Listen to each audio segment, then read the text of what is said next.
রাজিন ভাইকে গুলি করেনি, তাহলে তুমি এত ভয় পাচ্ছ কেন? তাছাড়া মিথ্যা মামলা ভাইয়াকে কিছুই করতে পারবে না। কিচ্ছু হবে না মানে? ওরা সব কিছুই পারে। দেখলি না রাজিন অ্যারেস্ট হওয়ার আগে জামিন পেয়ে গেল। আপনি ভয় পাবেন না, পুলিশ আপনার নামে কোনো প্রমাণই পাবে না, আর তাই ওরা আপনাকে জেলেও রাখতে পারবে না। এই মেয়ে, তুমি চুপ করো। তোমাকে চামচামি করতে কে বলেছে? সবাই আশকারা দিয়ে এই মেয়েটাকে একদম মাথায় উঠিয়ে ফেলেছে। আমার সাহস সম্পর্কে তোমার তো কোনো ধারণাই নাই। বুক ভরা সাহস আমার, বুঝছো? কিন্তু সেই সাহস আমি যদি সব জায়গায় দেখায় বেড়াই তাহলে তো বিপদ আরো বাড়বে। এমনিতে নূপুর আমারে সন্দেহ করতেছে। বলো কি? নূপুর সন্দেহ করছে মানে?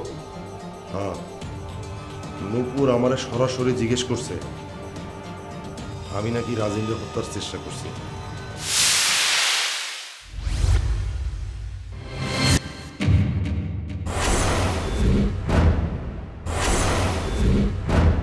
কি বলো? বহুত চাল্লু মাইয়া, একেবারে মনে হয় যে ভিজা বিড়াল। ও সরাসরি তোমাকে এই কথা জিজ্ঞেস করলো? এর মানে কি তুমি বোঝো? ও নিশ্চয়ই তদন্ত করছে, আর কিছু আঁচ করতে পেরেছে। রাজিনরে যে বিকন মারছে সবাই তো সেইটাই বিশ্বাস করছে। তার উপর ঘটনার দিন বিকনের ফিরে আসাটা, এটা তো আরো পরিষ্কার হয়েছে সবার কাছে, সবাই কনফার্ম হয়ে গেছে। অথচ সেইখানে আমারে আইসা নূপুর চার্জ করলো আমি কাজটা করছি কিনা। এইটারে তুমি কি সহজভাবে ভাববা? আমি মোটেও সহজ ভাবছি না। আমাদের কঠিন বিপদের কথা। এই মেয়ে যদি একবার সন্দেহ করে বসে তাহলে তোমার জেলে যাওয়া নিশ্চিত।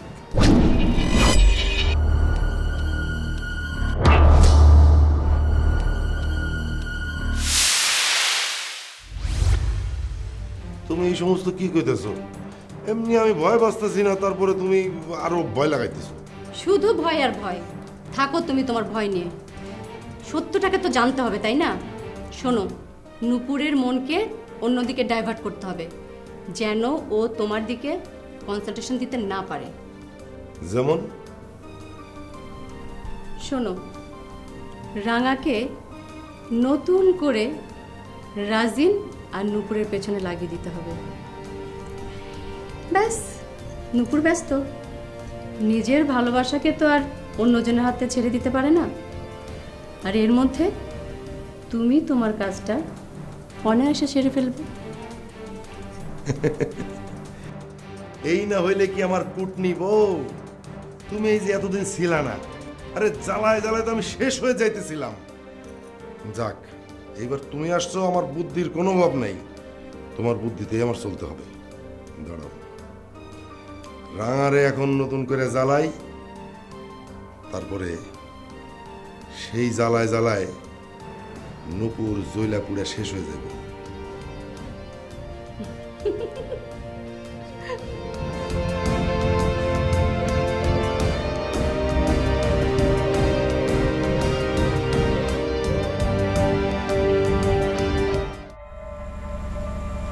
শুনেছি ওরা নাকি বড় ভাইয়ের নামে কেস করেছে। হ্যাঁ, আমিও শুনেছি। হাসিম ভাই বললো নূপুর ভাবি নাকি বাড়িতে কেস করেছে। বড় ভাই, তুমি একটা কাজ করো, তুমি আপাতত কয়েকদিনের জন্য একটু গা ঢাকা দিয়ে থাকো, মানে লুকিয়ে থাকো। কোথায় পালাবো? অ্যাটেম্প টু মার্ডার কেস, ধরা তো পড়তেই হবে। তাছাড়া তোকে বলেছিলাম না রাজিনের বউ বানাবো। ও মরে কিনা বাঁচে তার কোনো ঠিক নেই, আর তুমি কিনা এখনো রাঙাকে রাজিনের বউ বানাতে চাও? বাবা বিকন, কয়টা দিন রাঙার কথাটা মাথা থেকে ঝেড়ে ফেল। রাজিনের ব্যাপারটা একটু ঠান্ডা হোক, তুই একটু সরে থাক। যে কোনো সময় পুলিশ এসে পড়বে।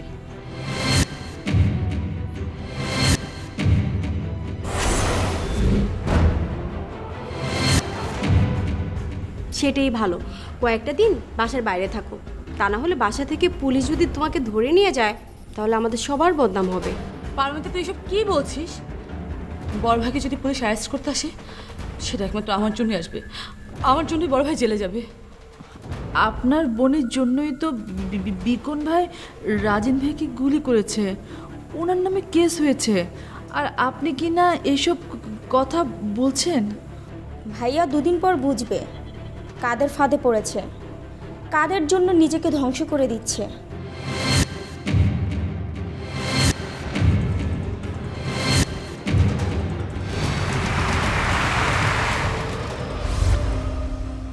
এই তোরা চুপ কর তো।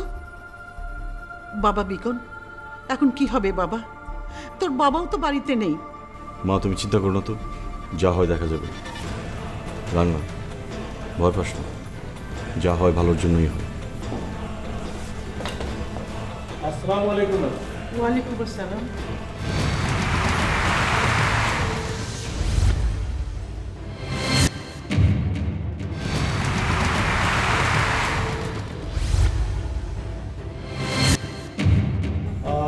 মির্জা কামাল সাহেব কোথায়?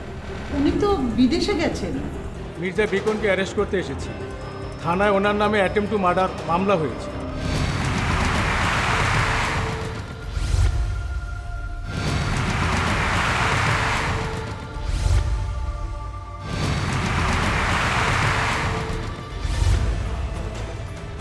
কিন্তু রাজীব তো মরেনি, সে তো কয়েকদিন আগে আমার ভাইকে গুলি করেছে। তার অবস্থা আশঙ্কাজনক, যে কোনো মুহূর্তে বড় ধরনের একটা অ্যাক্সিডেন্ট ঘটে যেতে পারে। তাছাড়া আপনারা যাদের নামে মামলা করেছেন তারা কোর্ট থেকে আগাম জামিন নিয়ে এসছে। এই বিষয়ে আমার পক্ষে করার কিছু সম্ভব না। ইস, ভাইয়ার এত বিপদ জেনেও কেন যে মা হাইকোর্ট থেকে আগাম জামিনটা করালো না? এখন এসব কথা ভেবে লাভ নেই, চলেন দরবারে। বাবা, আমি নিজ হাতে তোকে আমি বিপদের মুখে ঠেলে দিলাম। মা চিন্তা করো না, তুমি না বললে আমি দেখি। চোখের সামনে অন্যায় সহ্য করার মতো ছিল আমি না। চলুন দরবারে। হ্যাঁ মিস্টার বিকন, চলুন, বাইরে আমার ফোর্স অপেক্ষা করছে।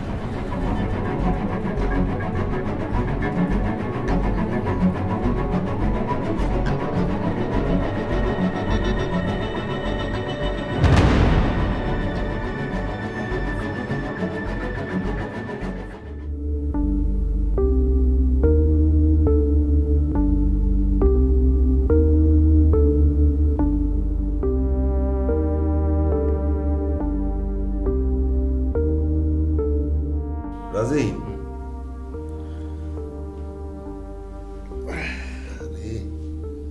কেমন আছোস ভাই? এই তো কেমন আর তুই থাকবি?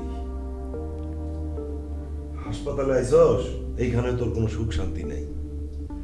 এখন তো দেখতেছি তুই দুই দাঁতের মাঝখানে পড়ছস। তুমি নাকি রাঙাকে হাসপাতালের ঠিকানা দিয়েছ?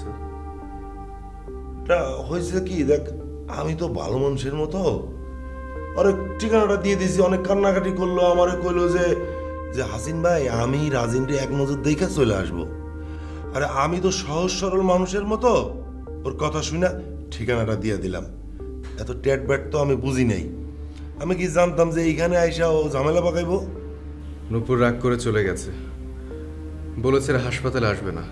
রাগ তো করবই, রাগ করবো না কেন? রাঙা যদি এইভাবে নতুন নতুন সিনারি শুরু করে তাহলে নূপুর রাগ করবো না? তবু কেবল বিয়ে হইল, নতুন বিয়া, এরই মধ্যে যদি সতীন এসে এরকম অত্যাচার শুরু করে তাইলে কি কোনো মাইয়া সহ্য করতে পারে?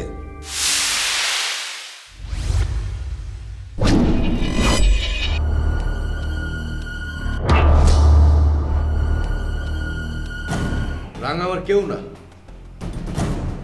তবে যে যাই হোক না কেন, ঝামেলাটা কিন্তু তুই শুরু করছিস। কি ঝামেলা আমি শুরু করেছি? না, এই যে তুই দেখ, তুই যদি রাঙারে না ফাঁসাতি, তারপরে এই বিকনরে গুলি না করতি, তোরা দুইজন রে চ্যালেঞ্জ চড়াচড়ি করলি, কি হইল? দুইটা কেস হইল এখন। হ্যাঁ, বিকন আমার নামে কেস করেছে, আমি বিকনের নামে, সমানে সমান। হ্যাঁ, সমানে সমান। তবে একটা পথ খোলা আছে রাজি। ধর, তুই যদি বিকনের মামলা তুইলা নিস আর ওইদিকে বিকনও যদি তার মামলা তুইলা নেয়, তাইলেই সমান। তা অবশ্য ঠিক, কিন্তু সেটা সম্ভব না।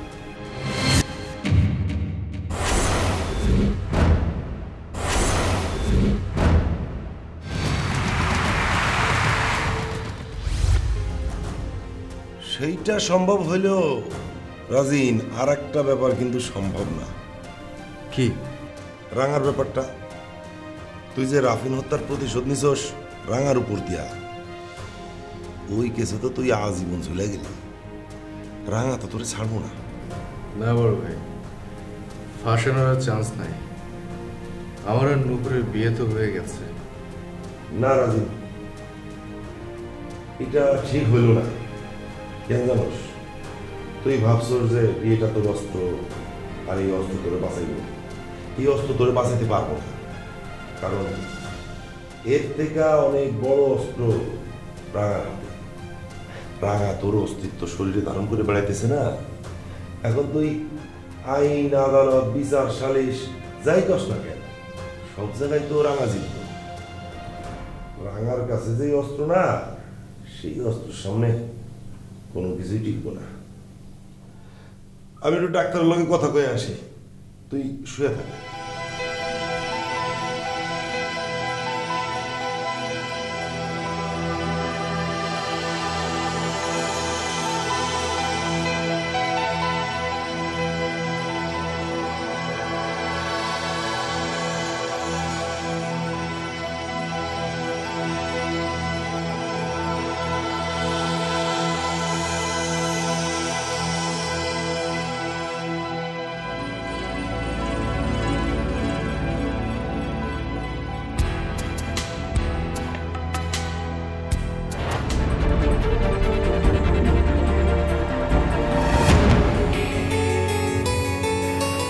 এই কেমন নিয়ম বিধাতার? পৃথিবীতে ভালো মানুষগুলোই কষ্ট পাবে। সব যন্ত্রণা লাঞ্ছনা ভালো মানুষগুলোকেই ভোগ করতে হবে। আমি আমার বাবাকে কখনোই অন্যায় কাজ করতে দেখিনি। সততাই যার কাছে সব থেকে বেশি মূল্যবান ছিল, সেই মানুষটাকেও কিনা এতদিন ধরে নির্দোষ হয়েও জেলে পড়ে থাকতে হচ্ছে। এদিকে বিকন ভাই কত ভালো একটা মানুষ, কারো ক্ষতি কোনোদিন চায় না। রাঙা পারমিতা এত জ্বালাতন করে, তারপর আমি জানি এই বন্ধুটাকে অনেক ভালোবাসেন উনি। কোনো অন্যায় না করেও বিকন ভাই আজ থানায়। আর যারা সারাক্ষণ অন্যের অনিষ্ট নিয়ে ব্যস্ত, সেই মানুষগুলো দিব্যি ভালো মানুষের মতো মুখোশ পরে ঘুরে বেড়াচ্ছে। কবে বিধাতার এই নিয়ম বন্ধ হবে?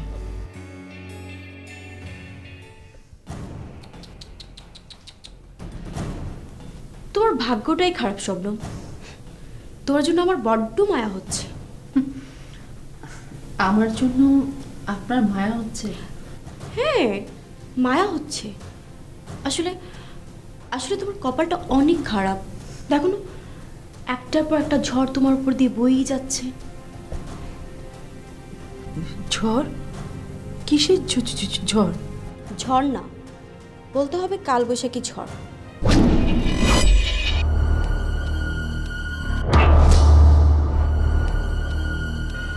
কিছুদিন আগে তো তোমার বাবা জেলে গেল, বেচারা এখন জেলে পচে মরছে। আর এখন এখন তোমার প্রিয় বিকন ভাই, সে জেলে গেল। এদের দুজনেই নির্দোষ, ষড়যন্ত্রের শিকার। আহা হা হা হা, নির্দোষ না? নির্দোষ হলে তো তোমার বাবা এখন জেলে পচে মরতো না, তাই না? আর বিকন, বিকনকে বলছো নির্দোষ? সে তো একটা খুনি, খুনি একটা।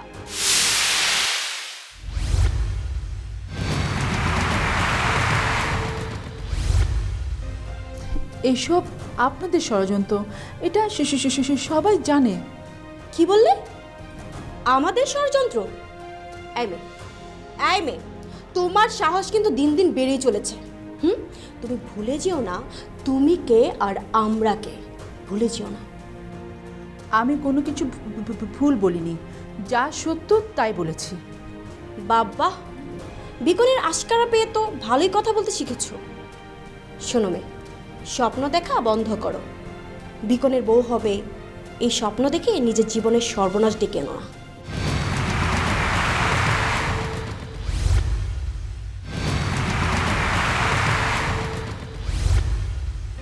কে বললো আপনাকে আমি বিকন ভাইয়ের বউ হতে চাই? এই মেয়ে, কি ভেবেছো তুমি? হ্যাঁ, আমি কচি খুকি কিছু বুঝি না? হ্যাঁ, তোমার মতলব অনেক আগে থেকে আমার কাছে পরিষ্কার। আপনার যেরকম মন, চিন্তা ভাবনা তো সেরকমই হবে। এই মেয়ে, তোমার এত বড় সাহস, তুমি আমাকে এই কথা শোনাও? এক থাপ্পড় মেরে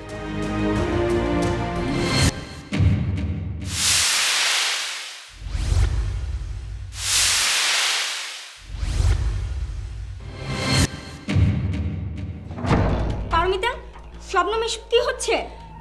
এই গ্রাম্য গেয় ভূতটা আমাকে বলে আমার মন নাকি নোংরা। শবনম তো ঠিকই বলেছে, তোর মন তো নোংরাই। তা না হলে এত বাজে ব্যবহার তুই শবনমের সাথে কি করে করিস? তুই তো বলবি চামচামি করতে হবে না। নিজেদেরকে ভালো বানাতে হলে তো আমাদের খারাপ বানাতেই হবে, তাই না? এই মেয়ে, তোমার চোখ কি অন্ধ নাকি? হ্যাঁ, চোখে দেখতে পাও না তুমি? তোমার বাবাকে যে ওর মা জেলে ঢুকিয়েছে সে কথা কি ভুলে গেছো তুমি? আমি অন্ধ না, আমি কোনো কিছু ভুলেও নি। আমার বাবা কেন জেলে, কিভাবে জেলে, আমার সব জানা আছে।